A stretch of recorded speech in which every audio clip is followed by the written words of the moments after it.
Hey folks, in today's video I want to talk to you about getting accurate colors from your laptop screen so that you can edit your photos and videos with confidence whilst you're on the road.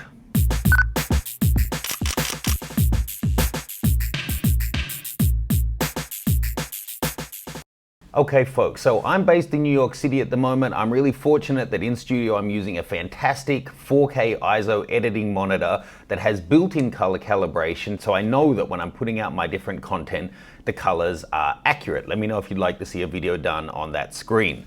I also use a range of different laptops, mostly the MacBook Pro, latest generation one. The Apple screens are getting better and better, the colors are getting better and better, but the fact is, whilst the gamut is getting bigger on them, the actual accuracy out of the box is not that great. So I use a Datacolor Spider calibrator to calibrate it on the road, and I can actually use this to color match my two monitors as well. It also does things like projectors. A full calibration takes like 5 minutes, but a recalibration only takes a couple of minutes. Now this weekend I'm actually heading down to Philadelphia to test out a new camera with Steph. We're going to be shooting in a bunch of different environments, no doubt editing on the fly in lots of different locations, and the shots will go to online as well as for print. So I want to make sure the colors are accurate, so I'll take this along and show you how we use it.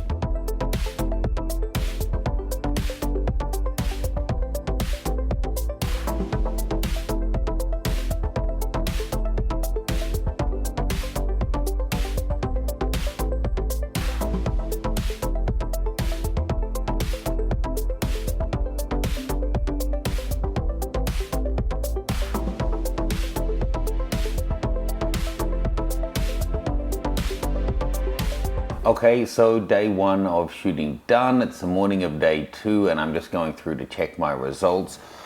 You know, I don't always calibrate when I'm on the road, but when I'm in studio, I know everything is perfect. My monitors are regularly calibrated there, and the light isn't changing. So the Spider 5 having the little cap so that you can travel with it is really handy. You just throw it in your bag, and as you saw, it just takes a couple of minutes. You just put it on, and it calibrates itself.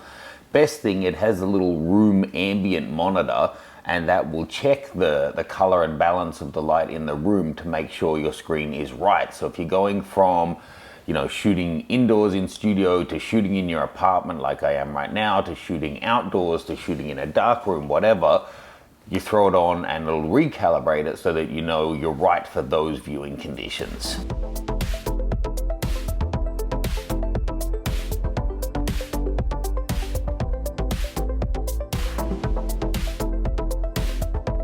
So when I'm traveling, I use my MacBook Pro a lot. As I said in studio though, Apples are kind of notorious for coming badly calibrated out of the box. They tend to be oversaturated, and whatever you're using, almost everyone's laptop screen is way brighter than it really needs to be to see things accurately.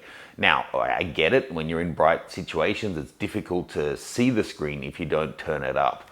The reason why color calibration is important even when you're on the road is if you're sending the files anywhere, whether it's social media, to your website, or off to print, knowing that what you're seeing on screen and then editing is what's really in the file is important. Let's say that your screen, you know, oversaturates the reds and undersaturates the blues, just to make it simple. So you pull down the reds and boost up the blues, but actually that wasn't what was in the file. That's just what the screen was showing you. Then you've pushed it in the wrong way, and it's going to look wrong to people who look at it on an accurate screen. Now, reality is that you don't know if the people who you send it to will be looking at it on a calibrated screen at home. That's out of your control, but not everyone's devices that are uncalibrated will be in the same direction or spectrum that yours was. So the best you can do is to have your screen calibrated, make sure you're really seeing what's inside the file, make the adjustments and send it out accurate. At least then it's going to be consistent, if nothing else.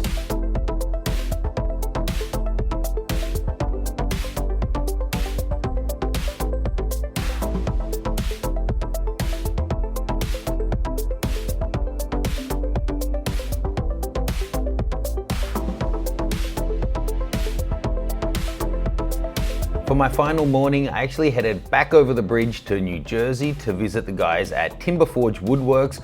Louis and Jack built the desk that you've probably seen I'm using now in New York. I got a chance to meet their beautiful dog Baron and show them some of my shots from the trip.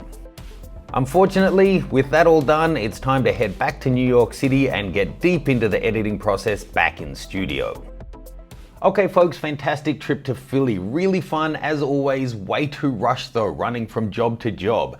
Having the confidence that what I'm seeing on screen is what's actually in the file makes things a lot easier in the editing process, that I don't need to second guess things, that if I send it off to a printer, I send it off to YouTube or Instagram, I don't have to worry that the murky light that I was editing in is going to have a negative impact on the final result. Now I have to thank Data Color for sponsoring this video. I've been using their products for I don't know, at least 6 years now, and I've always found them really great. The latest generation Spider 5 with the color matching technology is great, and this is the most portable one with the cap for travel. So for me, it's likely to become a fixture in my travel bag for any important trip in the near future. Let me know any questions or comments, and if you've enjoyed this, please do like and subscribe, and we'll see you soon.